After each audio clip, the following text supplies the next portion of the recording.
All right, boys and girls, before we dive into our shared reading this week, we're going to review some of our strategies. We started to learn a new strategy called Flippy Dolphin. We're going to review it today. So, eagle eye is when you do what? Yes, when you come to a word you don't know, sometimes looking at the picture can help us figure out that word.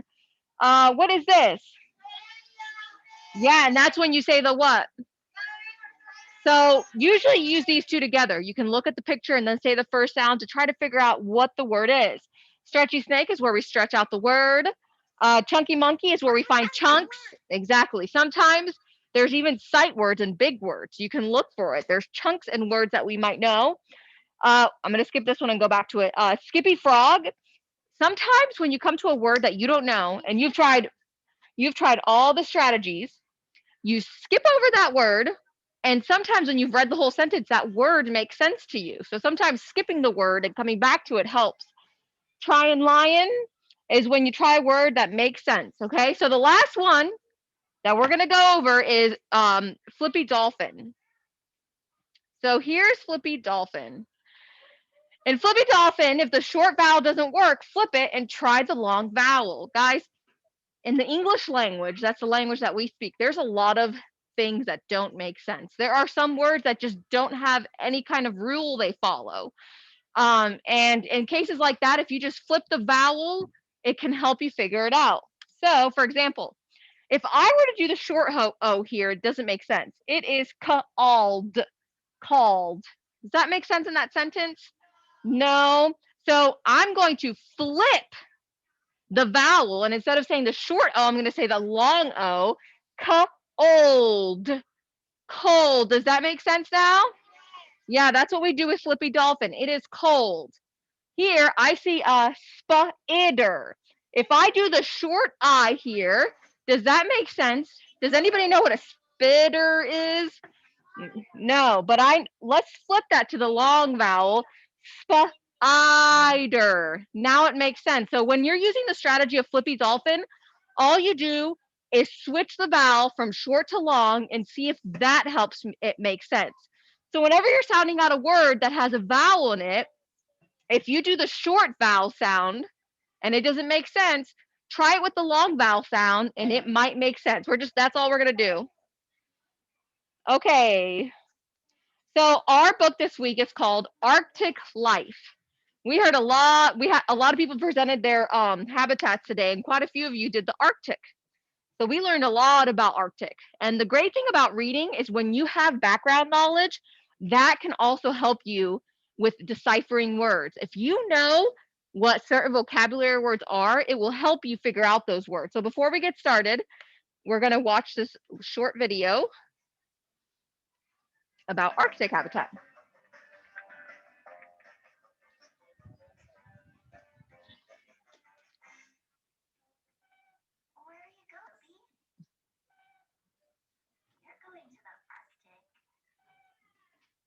What is the Arctic? The Arctic is the area around the North Pole. The Arctic includes the Arctic Ocean and parts of Canada, Greenland, Iceland, Norway, Sweden, Finland, and Russia. The Arctic even includes a part of the United States, Alaska. You can find rivers, mountains, forests, and prairies in the Arctic. There are also a lot of glaciers, which are large bodies of ice that move very slowly. The Arctic can get very, very cold. Well, in some places, the temperature can get down to 0 degrees Celsius. But during the Arctic winter, the temperature drops below 0 to about -40 degrees Celsius. It takes 1 year for Earth to orbit the sun. Our planet is tilted at an angle. Sunlight hits parts of the Earth in different ways as it orbits the sun. During the summer, the Arctic is tilted toward the sun. Most parts of the Arctic get many hours of sunlight. In some Arctic places, it doesn't get dark all summer. During winter, the Arctic is tilted away from the sun. Many parts of the Arctic get just a few hours of sunlight.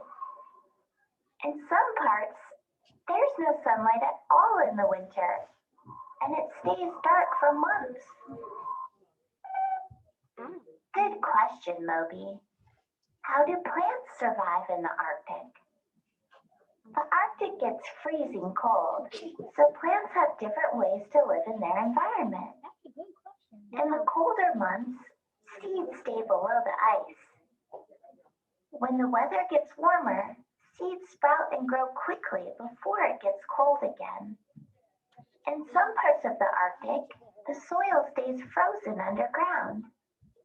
So the roots of many plants don't grow very deep. All right, we're going to actually stop there because our book is going to tell us a lot of information about the Arctic. Let me turn on.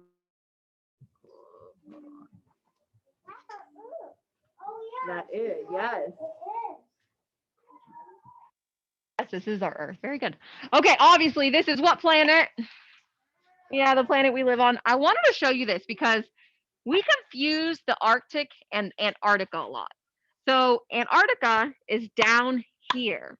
The Arctic is up here. They're on polar opposite sides of the Earth. So for 6 months of the year, when the Arctic is in winter, Antarctica is actually in summer because of the way the Earth tilts towards the sun. And then the same vice versa, when it's winter here for 6 months, it's summer here for 6 months. Now, there are certain animals that people mistake as living together. Polar bears live up here. Polar bears do not live in Antarctica. That's why Mrs. Fennell said that if you pick the Arctic, make sure that polar bears and penguins are not in the same place because penguins live down here. Penguins do not live up here. Completely opposite. It's all based on how it's tilted towards the Earth. So let's go ahead and dive right into our story now that we know a little bit more about the Arctic. Everyone, take out your books, read it with me. Remember, today we're really gonna dive in and try to figure out words. Please don't yell out words, even if you know them. Give everybody an opportunity to really learn them. So follow along with us. Don't go ahead of us. So first of all, I know this says Arctic because I can look at the picture. I use my eagle eye. I know this is the Arctic. It's what we just talked about. I know a polar bear lives in the Arctic. I don't know this word, but I see a what? Very good, magic E. So I know this is going to say its name. La ice. What does that say?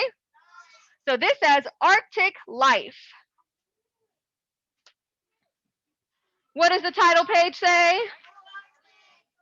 Arctic life. Very good. Okay, so first of all, before I start reading, I'm going to look at this picture. Right here, it's showing me where the Arctic is. And if you look at a globe, it's right up here in this circle up here. Down here, that's Antarctica. Antarctica is actually way colder than the Arctic. In fact, in our Antarctica, only 2 types of plants can grow in Antarctica. Only 2. Those are the only 2 that could survive. Where in the Arctic, there are actually several types of plants that can survive. Here we go. At the top of the, oh, I don't know that word.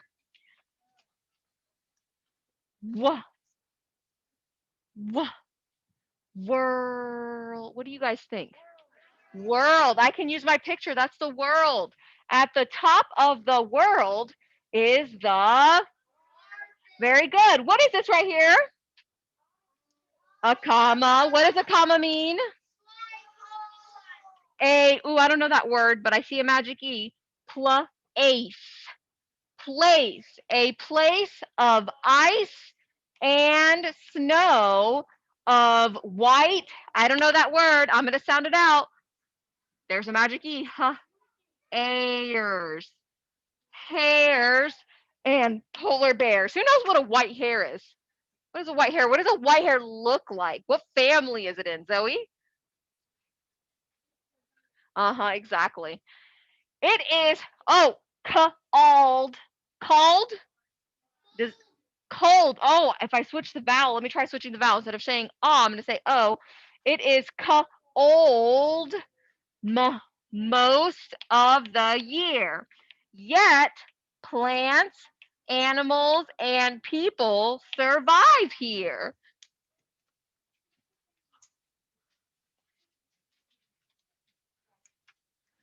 Oh, okay. That's fine. How do Arctic plants survive? Let's find out how they survive. How can they possibly survive in a place that gets so cold?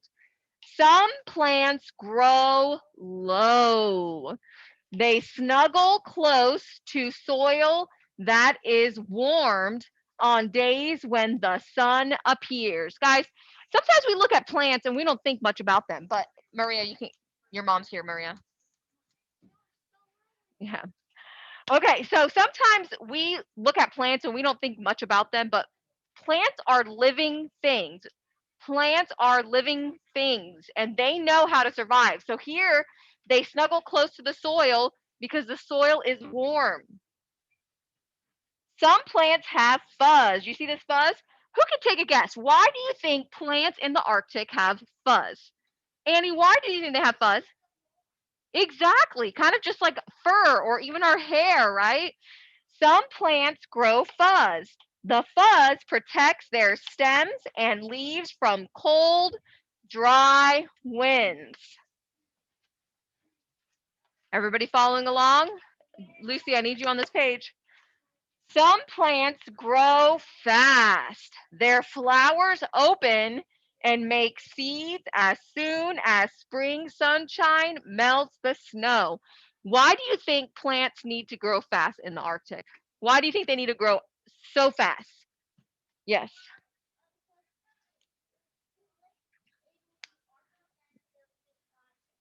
Yep, exactly. Okay, how do Arctic animals survive? Guys, give me a couple reasons before we go into the story. How do you think Arctic animals survive? How do you think Arctic animals survive? Oh my goodness. How do you think Arctic animals survive? Owen?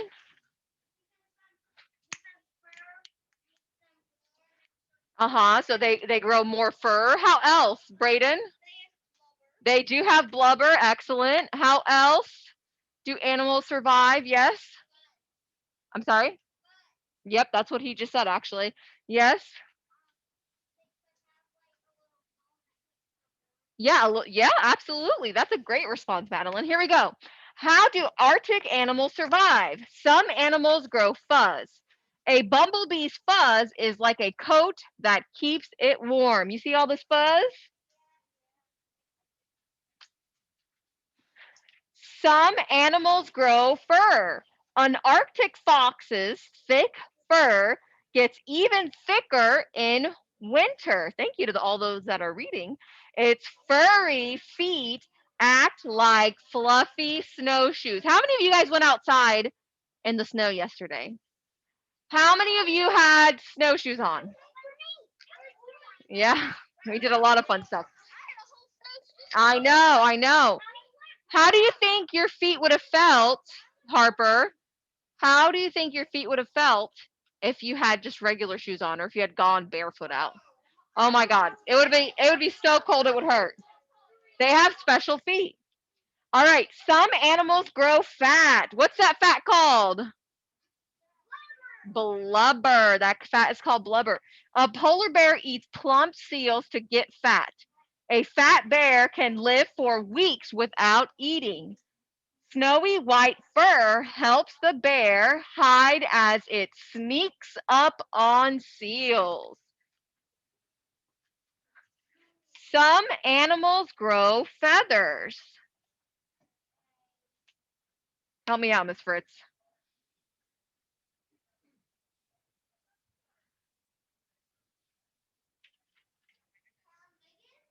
Ptarmigans. I'll have to look that up. I actually don't know this bird.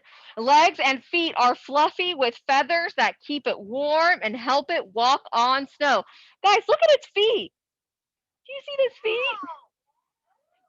Do the birds around here look like this?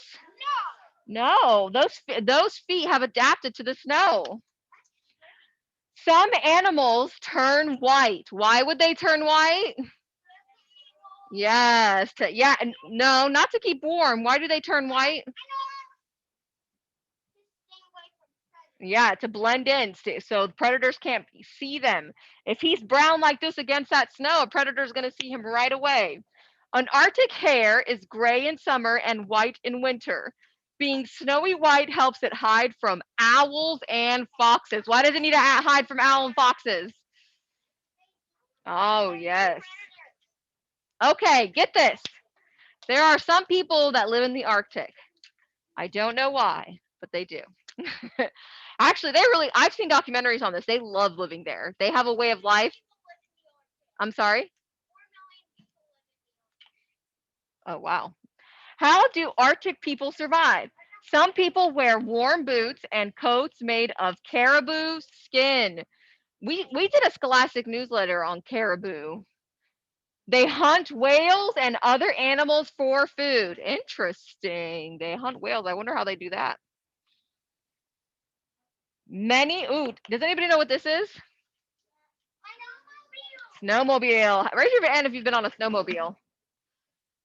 Yeah, they're pretty. They go really, really fast. They're really fun. Yeah. All right, here we go. Many Arctic people also buy food in stores. They buy warm clothes there too. Some people dog sled, travel by dog sled. I'm sorry, I couldn't see with the books.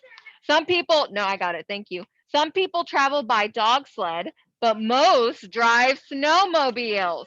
Okay, class.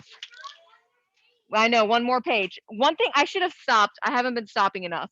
But here I see where I can use Chunky Monkey because I know that says what and that says what. Yes. Okay, last page. Plants, animals, and people have lived in the Arctic for thousands of years. They are right at home in the land of ice and snow. Okay, yeah, yeah, it is. Okay, so you guys are going to go read with your partners, and then we'll come back and I'll tell you what we're going to do for our independent practice. Go ahead, go anywhere you want in the room with your partner. All right, good job. Almost every single one of you were reading. Great job. There were a few of you that I had to talk to, but almost everyone was reading. I loved hearing all the things you guys had to say on top of the text of things you already know. Super interesting. Great job. Okay, so number one says, how do plants survive in the Arctic? Okay, boys and girls. First of all, we're big first graders now. We should be writing in complete sentences. I want everybody to put down their pencils. Put down your pencils. Just looking right now. We'll do this in just a minute. But I want to show you how I would answer this question. I wouldn't just start writing. I would go back into my book to see what my book says, right? So how do plants survive in the Arctic? Well, guess what? They tell us several different ways. Right here it says, how do Arctic plants survive? They give you more than one reason. Some plants grow low, so they snuggle close to soil that is warm on the days when the sun appears. So that's one reason. That's one way that they survive. I'm sorry. They snuggle close to the soil that is warmed on days when the sun appears. Here's another way. Here's another way they survive. Some plants grow fuzz. They survive by growing fuzz that protects their stems and leaves from cold, dry winds. And then look, they tell you even another way on this page. Everything that you're going to be asked here, there's more than one response, but you only have to pick one reason. So for example, Mrs. Fennell is going to say, how do plants survive in the Arctic? I'm going to say plants survive by growing fuzz to protect their stems and leaves. Plants, I always start with a capital letter. I'm also not misspelling plants because it's in my book, right? Plants survive. I'm not going to misspell survive because look, it's right here. Plants survive, and it's also in my book, by growing. What says ing? By growing fuzz that protects their stems and leaves. And then what do I end with? Period. Okay, this one says, how do animals survive in the Arctic? This one says, how do people survive in the Arctic? All these answers are in your book. Okay, I'm going to turn on the music. Go ahead and start.